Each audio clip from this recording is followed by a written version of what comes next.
In the quiet neighborhoods of Bolingbrook, Illinois, Drew Peterson was once the kind of man people waved to as he drove by in his patrol car.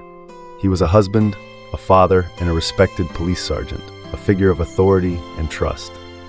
But behind closed doors, a different Peterson existed, one whose charm masked a pattern of control, manipulation, and eventually, murder. Peterson's story is not just another true crime tale. It is a disturbing reminder that the people we look to for protection can sometimes be the ones we should fear most. His case gripped the nation, not just because of the shocking details, but because of the unsettling idea that a decorated officer, sworn to uphold the law, could so easily break it. The murder of his third wife, Kathleen Savio, and the mysterious disappearance of his fourth wife, Stacy Peterson, transformed him from a trusted cop to one of the most infamous figures in modern crime history. Kathleen Savio's death in 2004 was originally ruled an accident, a tragic but explainable event. It wasn't until Stacy Peterson vanished 3 years later that investigators took another look and realized that Kathleen's death was far from accidental.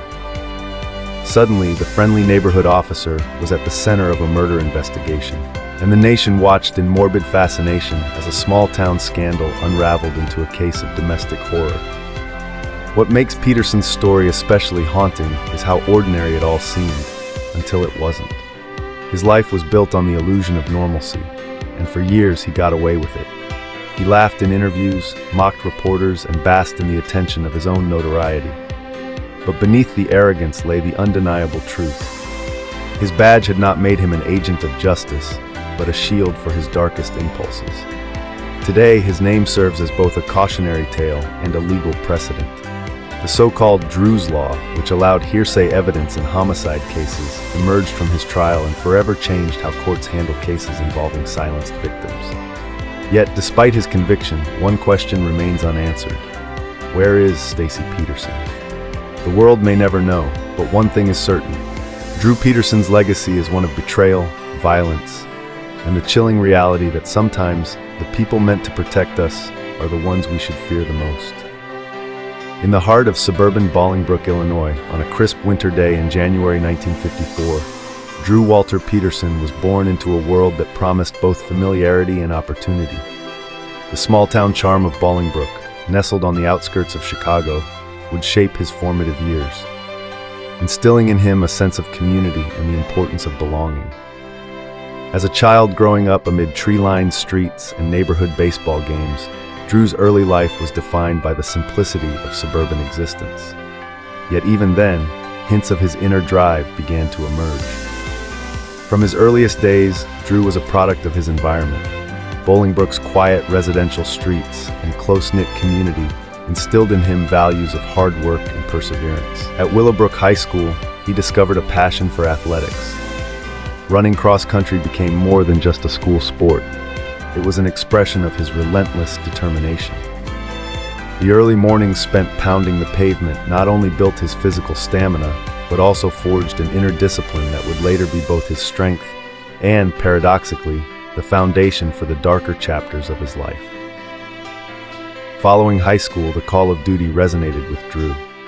He briefly served in the United States Army, a chapter that added a layer of rigor and structure to his life. In the disciplined corridors of military training, particularly during his time as a trainee for military police in Falls Church, Virginia, Drew absorbed lessons on order, hierarchy, and the importance of upholding the law. This period was transformative, as it further honed the qualities of resilience and authority that would become synonymous with his later persona. The military not only provided him with technical skills in law enforcement, but also reinforced the belief in a clear-cut right and wrong, a belief that would be tragically undermined in the years to follow. In 1977, Drew Peterson returned to his hometown with a newfound sense of purpose, joining the Bolingbrook police force. His entrance into law enforcement was marked by the promise of serving and protecting the community that had raised him. With every patrol, he reinforced the image of the dependable neighborhood cop, a figure who patrolled familiar streets, offered a reassuring smile to residents, and responded promptly to crises. As he quickly ascended through the ranks, Drew's career was punctuated by assignments that tested his mettle.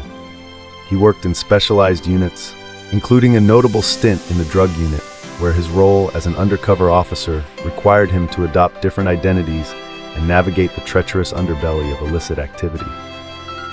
This period of his career was characterized by both commendation and controversy. Drew earned recognition for his dedication and resourcefulness, often praised for his ability to blend seamlessly into dangerous environments while gathering critical intelligence. The very traits that enabled him to succeed as an undercover operative, charisma, adaptability, and an uncanny ability to deceive, would later cast a long shadow over his public persona.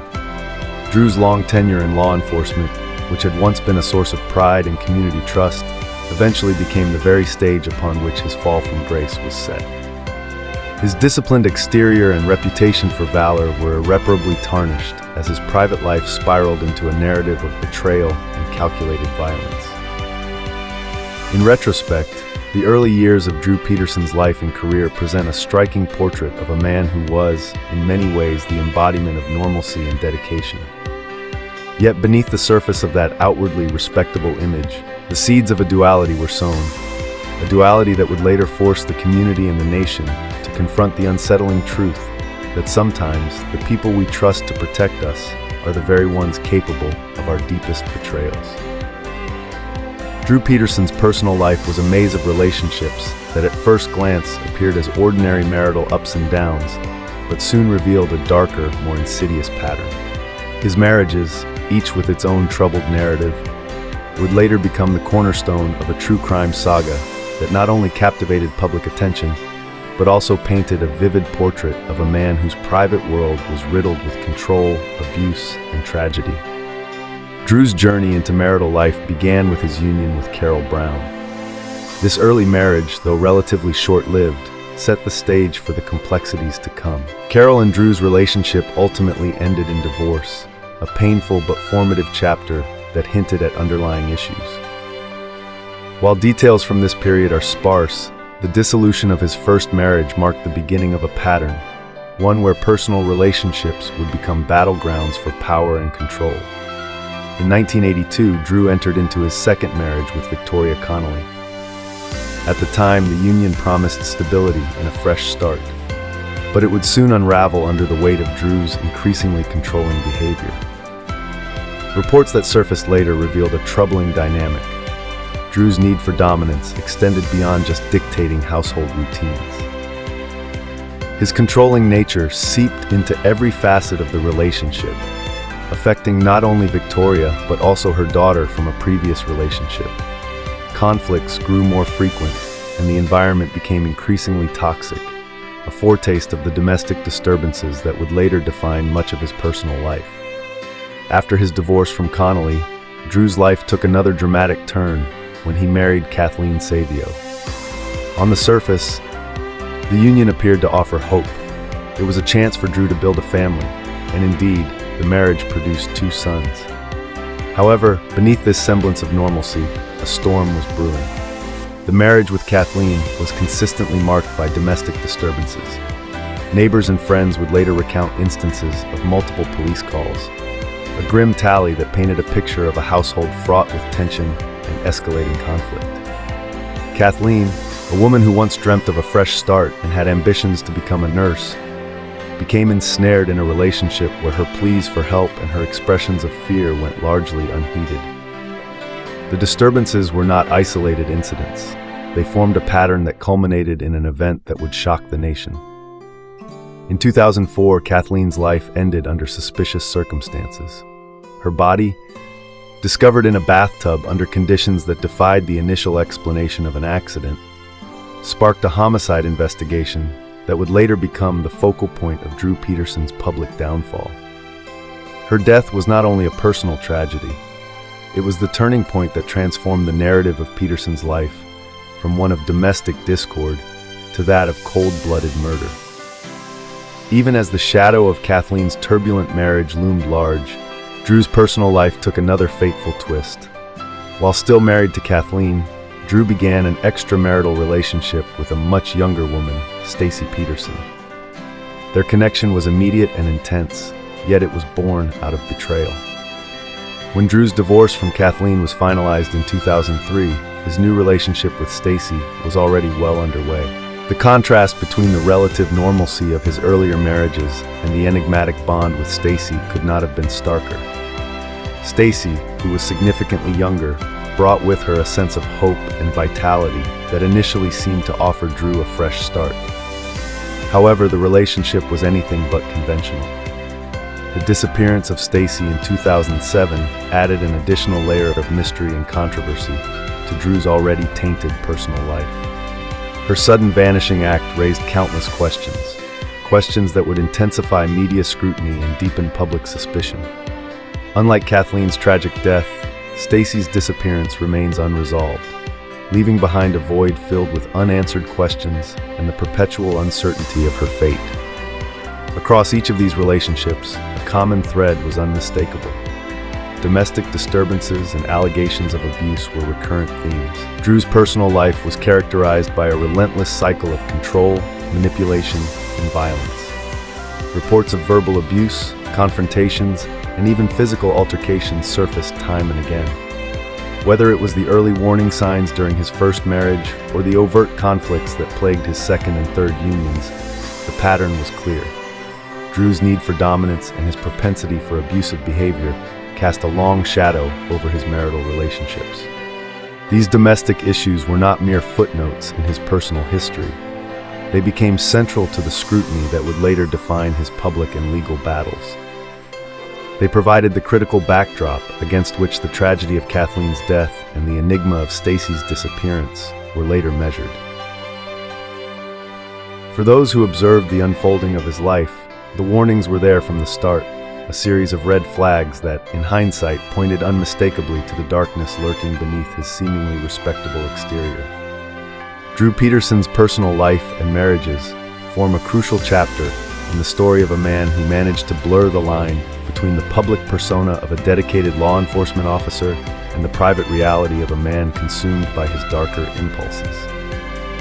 Each marriage, with its unique blend of hope, conflict, and tragedy, contributed to a legacy that would eventually culminate in a high-profile criminal case, one that continues to be dissected by true crime aficionados and legal experts alike.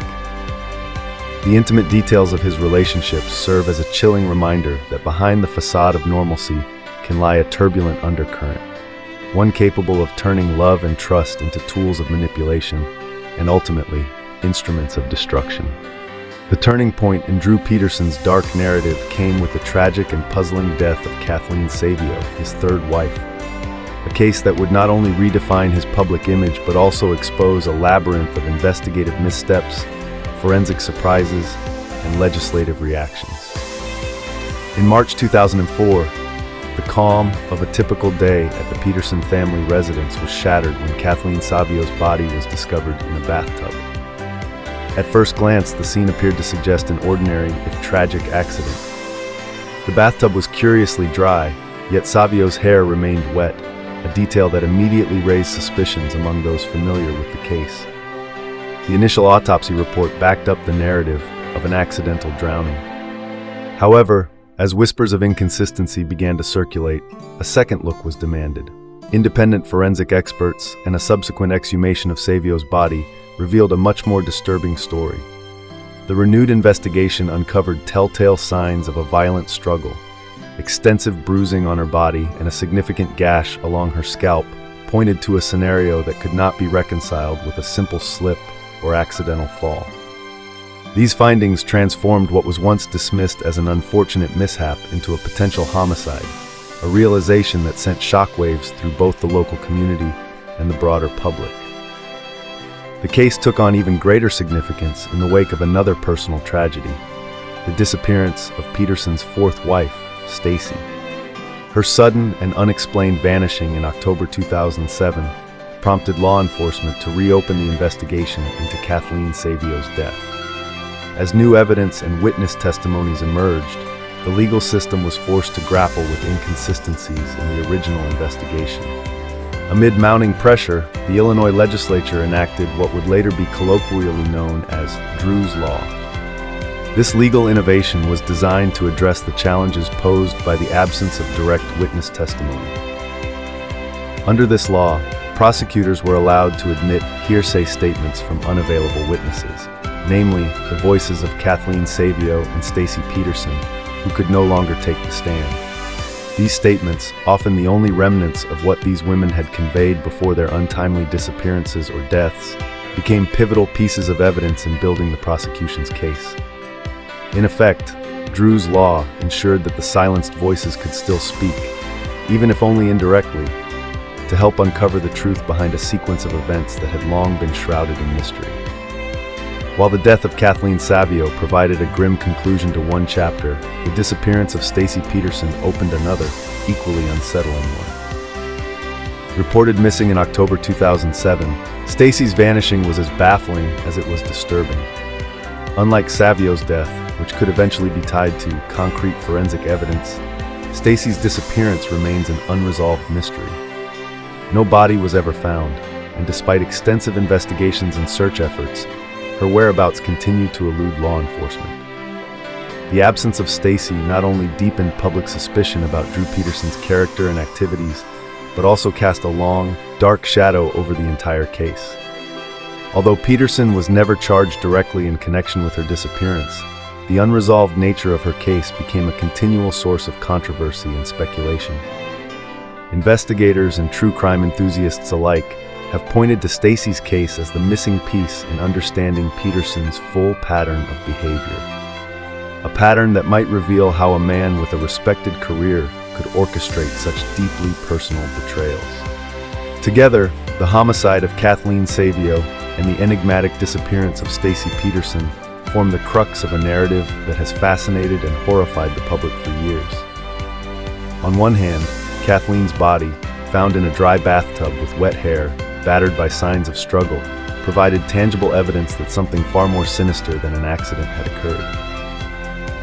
On the other hand, Stacy's unresolved disappearance added a layer of perpetual uncertainty to the case, leaving investigators with more questions than answers. Every forensic test, every new piece of evidence, and every witness testimony further complicated the picture of Drew Peterson. A man whose once celebrated career in law enforcement now stood in stark contrast to the grim realities of his private life.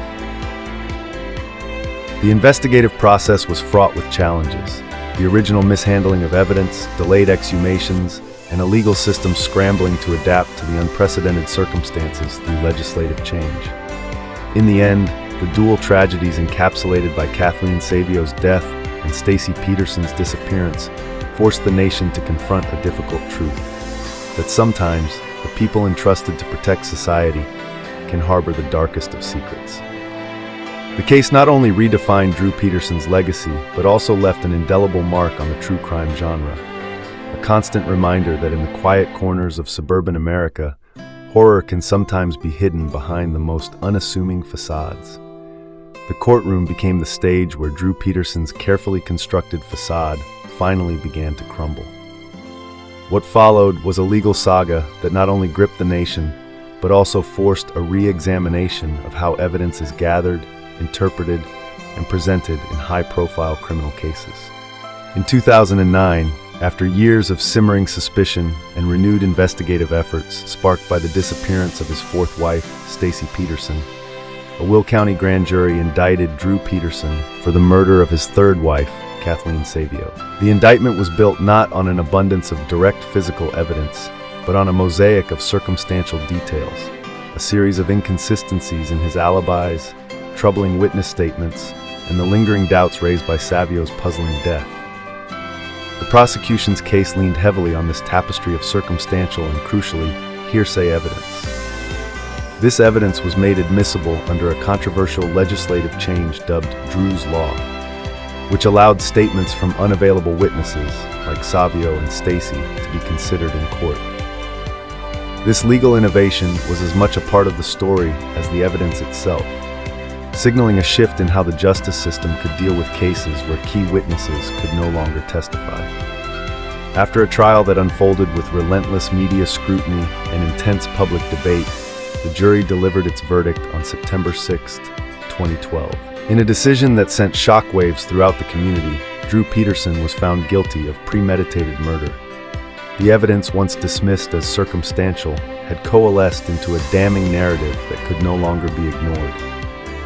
By February 2013, the sentence was handed down, 38 years in prison for the murder of Kathleen Savio. This sentence was not just a punishment for a single act of violence.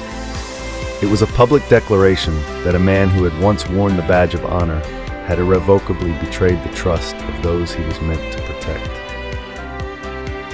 The legal drama did not end with the conviction for Savio's murder. On February 9, 2015, further charges were levied against Peterson, this time for a chilling plot that would have extended his reign of terror even from behind bars. He was accused of orchestrating a murder-for-hire scheme aimed at killing Will County State's Attorney James Glasgow, a move that underscored the lengths to which he would go to evade accountability. The case progressed rapidly. On May 31, 2016, Peterson was convicted on these charges, and by July of that same year, he was sentenced to an additional 40 years in prison. The murder-for-hire conviction compounded his already staggering sentence, reinforcing the narrative of a man who was not only capable of cold-blooded murder, but also of plotting further acts of violence. The legal drama did not end with the conviction for Savio's murder. On February 9, 2015, further charges were levied against Peterson, this time for a chilling plot that would have extended his reign of terror even from behind bars. He was accused of orchestrating a murder-for-hire scheme aimed at killing Will County State's Attorney James Glasgow, a move that underscored the lengths to which he would go to evade accountability. The case progressed rapidly. On May 31, 2016, Peterson was convicted on these charges, and by July of that same year, he was sentenced to an additional 40 years in prison. The murder-for-hire conviction compounded his already staggering sentence, reinforcing the narrative of a man who was not only capable of cold-blooded murder, but also of plotting further acts of violence. A series of appeals and filed post-conviction relief petitions. His legal team argued issues ranging from procedural errors to claims of witness intimidation by prosecutors, a contention that added yet another layer of complexity to an already convoluted case. Despite these efforts, his appeals met with limited success. In September 2017, the Illinois Supreme Court upheld his conviction, affirming that the evidence presented during the trial, both the physical traces and the persuasive power of the hearsay testimony, was sufficient to sustain the guilty verdict. This judicial reaffirmation closed yet another chapter in a case that had already reshaped the landscape of true crime in America. The aftermath of the convictions has seen Drew Peterson's life confined not only by his prison sentence, but also by the measures taken to ensure public safety. Initially, he was incarcerated at the Menard Correctional Center in Illinois, a facility notorious for housing some of the state's most dangerous inmates. However, given the high-profile nature of his crimes and the security risks they posed, Peterson was subsequently transferred to the Federal Correctional Institution in Terre Haute, Indiana. In more recent years, for reasons of safety and to prevent any potential external influence, his exact location has been shrouded in secrecy. Filings have identified him at the Indiana State Prison in Michigan City, Indiana, though such details remain closely guarded. This deliberate obfuscation of his whereabouts serves as a stark reminder of the continuing threat he poses and the high level of vigilance required to contain someone whose criminal legacy still echoes in the halls of justice. The legal proceedings against Drew Peterson are a testament to the intricate dance between evidence, legislation, and public perception. From the controversial acceptance of hearsay evidence under Drew's law to the rapid succession of additional charges that painted an ever grimmer portrait of his activities, every step of the process has been meticulously documented and widely publicized. His convictions, both for the premeditated murder of Kathleen Savio and for the murder-for-hire plot, serve as a reminder that justice, though often delayed, can eventually prevail. Yet, the enduring legal battles and the continual adjustments to his incarceration status also illustrate the challenges inherent in prosecuting high-profile cases where the lines between personal tragedy and public outrage blur. Ultimately, the courtroom dramas, the appeals, and the legislative responses not only ensured that Drew Peterson would spend decades behind bars, but also left an indelible mark on the criminal justice system. His case forced a rethinking of how evidence is treated when victims can no longer speak, and it underscored the necessity of evolving legal standards to meet the grim realities of modern crime. For the nation, his trials remain a potent reminder that sometimes even the most trusted figures can harbor secrets dark enough to change lives and the law forever. The Drew Peterson saga exploded into the national consciousness the moment the details of his personal life and alleged crimes broke into the public sphere. The case combined elements that, on their own, might have been seen in any sensational headline. A respected ex-cop, tumultuous marriages, a suspicious death, and a disappearance that still defies explanation, into a narrative that both captivated and repulsed the American public. From the onset, the story of Drew Peterson was impossible to ignore. As news outlets began piecing together the timeline, a once-admired police sergeant now implicated in the death of his third wife, Kathleen Savio, and the vanishing of his fourth wife, Stacy Peterson, the media frenzy was inevitable. Major cable news channels, talk shows, and newspapers dove into the case, drawn by the dramatic contrast between Peterson's public image as a law enforcer and the grim details of his private life. Television anchors and pundits dissected every detail. The dry bathtub juxtaposed with Savio's still wet hair, the multiple police calls reporting domestic disturbances, and the eerie disappearance of Stacy that added another layer of mystery. This coverage transformed the case into a media spectacle, with every new development, whether it was an exhumation, a newly admitted hearsay statement under Drew's law, or a public outburst by Peterson, scrutinized and debated by viewers across the nation. The case's cultural footprint has been profound. Drew Peterson's story has transcended traditional news reporting to become a staple of true crime documentaries and TV movies. Productions such as Lifetime's Drew Peterson, Untouchable, and Investigation Discovery's documentaries have reimagined his narrative, often portraying him as the archetypal villain, a corrupt guardian whose betrayal of public trust shocked even those who had once admired him. Iconic actors, including Rob Lowe, have stepped into the role of Peterson in dramatized retellings, further cementing the case's status as a cultural phenomenon. Beyond dramatizations, the legal and media implications of his trial have left a lasting legacy. The enactment of Drew's law by the Illinois legislature was a direct response to the challenges posed by the case. This law, which allowed hearsay evidence from unavailable witnesses to be admitted in court, not only influenced Peterson's trial, but also set a legal precedent that has sparked debates in other homicide cases. In effect, Peterson's case reshaped part of the evidentiary landscape, forcing legal experts and policymakers to re-examine the balance between a defendant's rights and the pursuit of justice in cases where direct testimony is unavailable. No true crime case is without controversy, and Drew Peterson's story is no exception. A central point of contention has been the reliance on hearsay evidence that under normal circumstances would have been deemed inadmissible. Critics argue that the legislative maneuvering behind Drew's law undermines the constitutional right of confrontation, essentially allowing a defendant's fate to be sealed by voices that cannot be cross-examined. Supporters, however, contend that in a case as murky as Peterson's, where crucial witnesses were either deceased or missing, the law was a necessary tool to ensure that all available evidence could be considered. This legal tightrope has fueled debates among legal scholars, with some asserting that the prosecution's case was bolstered by a media-driven rush to judgment, while others maintain that the overwhelming circumstantial evidence made Peterson's guilt inevitable. Amid these controversies, Peterson himself has been a polarizing figure in the media. In interviews and public statements, he has consistently maintained his innocence, arguing that his conviction was the product of a biased investigation and sensationalized media coverage. He has claimed that the public's desire to see a once-respected officer fall from grace led to a narrative that overshadowed the facts. His defiant demeanor, often characterized by a mix of bravado and cold detachment, only deepened the public's fascination with his case, making him a subject of both sympathy and scorn. The intense media coverage of the Peterson case has had a dual effect.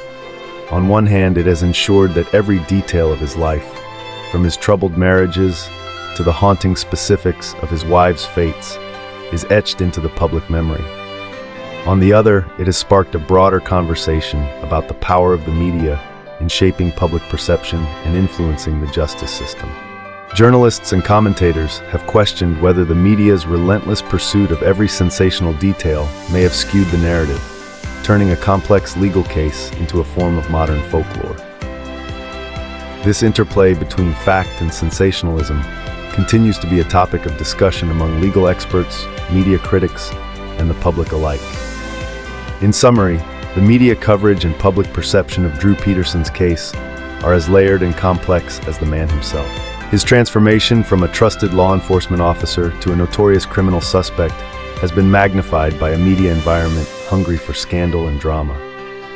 The cultural impact of his story, underscored by numerous documentaries and legal reforms like Drew's Law, has made his case a lasting reference point in true crime history. Yet, amid the debates over hearsay evidence and media sensationalism, one thing remains clear. The story of Drew Peterson will continue to provoke, polarize, and haunt public discourse for years to come. It has left an indelible mark on both the legal system and popular culture, ensuring that his case remains a constant reference point in discussions about domestic violence, evidentiary standards, and the nature of public trust.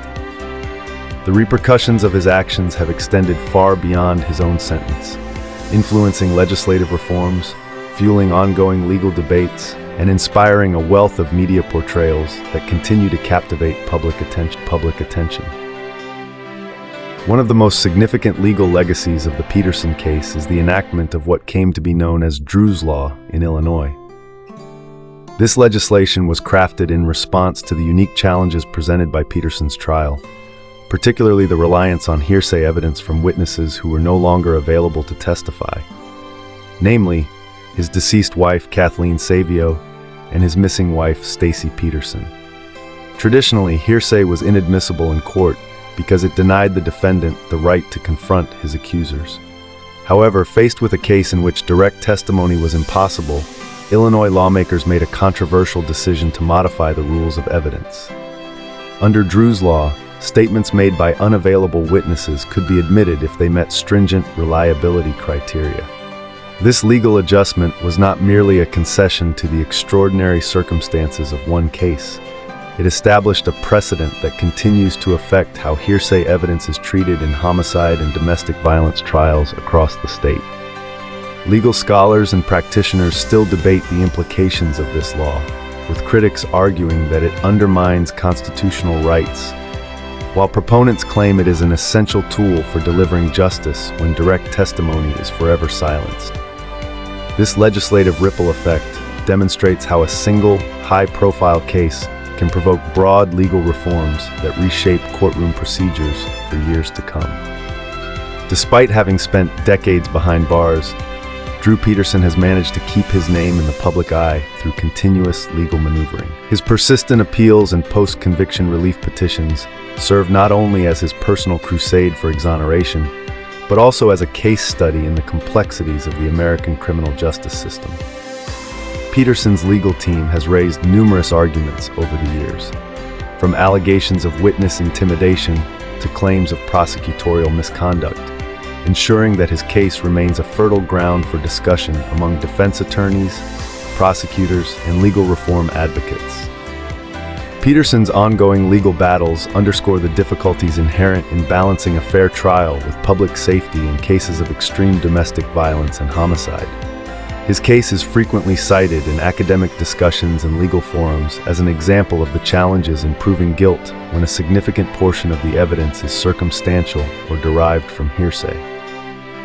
Moreover, it raises uncomfortable questions about how much the media's portrayal of a case can influence judicial outcomes.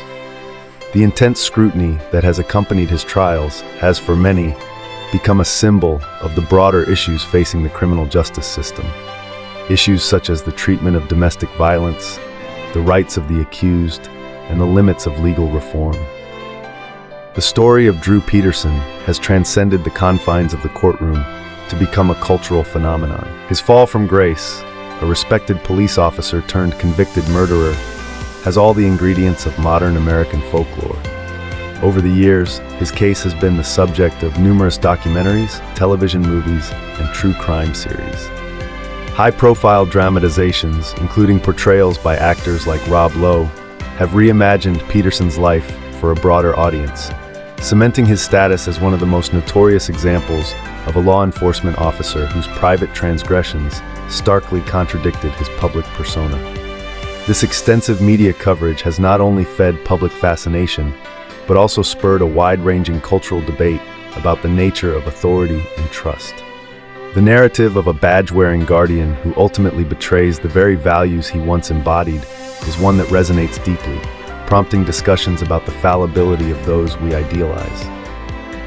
From late-night talk shows to in-depth investigative reports, Peterson's story has become emblematic of a darker side of the American dream, a cautionary tale that warns against placing uncritical trust in figures of authority. Moreover, the case continues to serve as a catalyst for discussions on broader social issues. It has become a reference point in debates on domestic violence, as many advocates point to the recurring patterns of abuse and control evident in Peterson's relationships. The extensive media coverage has ensured that his case is studied not only as a legal anomaly, but also as a societal warning, illustrating how the veneer of respectability can sometimes conceal a deeply troubling reality. Today, Drew Peterson remains a living symbol of a case that refuses to fade from public memory. Despite decades behind bars, his saga continues to evolve, and his story remains a potent reminder of the complexities of the criminal justice system. As of the latest updates, Drew Peterson remains incarcerated. For security reasons, his exact location is undisclosed, though court filings and media reports suggest that he is held in a high-security facility in Indiana. Specifically, records indicate a transfer to the Indiana State Prison in Michigan City. The decision to keep his location confidential underscores not only the potential risks he poses, but also the high-profile nature of his case, which continues to draw intense public and media scrutiny. Peterson has not resigned himself to his fate behind bars. Over the years, he has persistently filed appeals and petitions for post-conviction relief. His legal team argues that several procedural errors during his trial and allegations of prosecutorial misconduct tainted the original proceedings. Each new appeal is a reminder of his relentless effort to overturn or at least mitigate the harshness of his convictions. While these efforts have so far met with limited success, exemplified by the Illinois Supreme Court's decision in September 2017 to uphold his conviction, the continued legal maneuvers ensure that his case remains an ongoing subject of judicial review. In the realm of post-conviction litigation, every filing by Peterson's defense contributes to a broader debate about fairness, evidentiary standards, and the challenges of prosecuting cases where significant portions of the evidence are circumstantial or based on hearsay. Drew Peterson's case has grown to be much more than a singular episode in the annals of true crime. It is now a landmark example that continues to shape public discourse and legal policy. The case has sparked widespread discussions about domestic violence, the admissibility of hearsay evidence, notably through the enactment of Drew's Law, and the intricate balance between a defendant's rights and the interests of justice. Legal scholars, true crime enthusiasts, and reform advocates frequently cite his case as a cautionary tale. It has become a cultural touchstone featured in documentaries, television movies, and numerous media outlets that explore the darker aspects of domestic abuse and institutional failure. The ongoing public interest and the legal debates generated by his case ensure that Drew Peterson's story will be revisited in courtrooms, classrooms, and media reports for years to come. In a world where the line between public service and personal vice can sometimes blur to dangerous extremes, the enduring fascination with Drew Peterson's story serves as a stark reminder that true crime is never just about the individual case. It is a reflection of broader societal issues and a catalyst for legal reform. If you found this deep dive into the legacy and impact of Drew Peterson's case compelling, please like, subscribe, and share this story with others.